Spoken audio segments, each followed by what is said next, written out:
I'm sure going to be a different experience. Time to show the Angootha. I didn't know that it was already on. Is the topic that I have chosen. Essentially, I believe that it is time to show thumb, and you can interpret it in any which way that you would want. You can say it is a victory sign, a sign of power, a never say die attitude. I say it is like the thumbs up sign in which it says praise the thunder. And that's what Hosni Mubarak did in Egypt, because he tasted the thunder of the power of the people, who combined the power of the people with the power of the virtual media to oust the Hosni Mubarak regime by creating a virtual army of soldiers.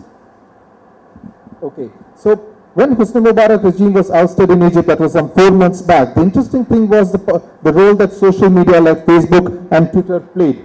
And then after that, in fact, a very young couple, I don't know if you have heard about this, actually named their newborn as Facebook Jamal Ibrahim, in fact, as a tribute to the role that Facebook played. And in fact, there were graffiti on the walls of cities of Egypt which said, "Thank you Twitter and thank you Facebook." But my friends actually tell me that the role and power of the digital space is grossly exaggerated, romanticized to an extent. And how much of a role, how much of a power can a virtual army have in real ground? And especially what kind of a role it can actually play in India, where it is not an anarchy like some of the countries in the Middle East. But we do have a problems, this in particular, of corruption. And this is where I believe the fifth estate, as I call it, considering that the 4 estates have kind of failed to an extent, has a role to play in a proactive democracy. It could be the people at India Gate or Charminar or Marina Beach or anywhere else in India. On a personal note, as Nivedita just introduced, I quit NDTV just about a month ago after about 16 years in the business.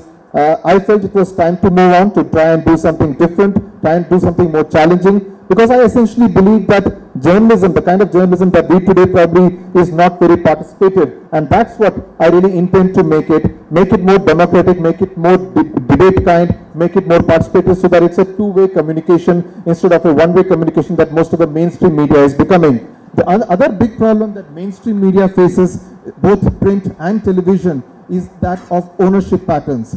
Most of the owners today either are politicians or with vested business interests. So the concept of neutral news, in a sense, has gone for a toss.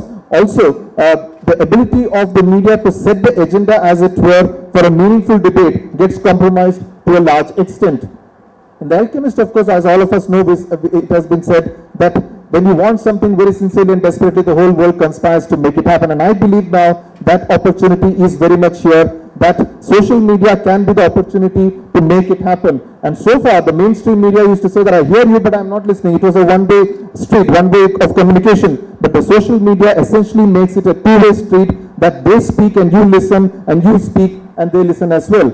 Many of them have dismissed the social media as a babe in the woods, essentially meaning that they are too young when compared to the mainstream media of both print and television. But we have seen instances, haven't we, in recent times, including that of the radio tapes, where the social media has actually set the agenda. Whether we are on Facebook or Twitter, I saw the gentleman actually tweeting live on what was happening out here. You may say that it is just a friendship section. Yes and no, but no essentially because it also gives you an idea about what the popular mood is. I believe the road ahead is that of community channels, reporters there in every lane and locality of every village, town, city of India, because I believe the website essentially combines the best of print and television, and that's where you will have community leaders coming up, people who will actually challenge the systems, ask serious questions to the administration, to the government, bring in talking of electoral reforms, but essentially the next wave of leaders will actually come from this section.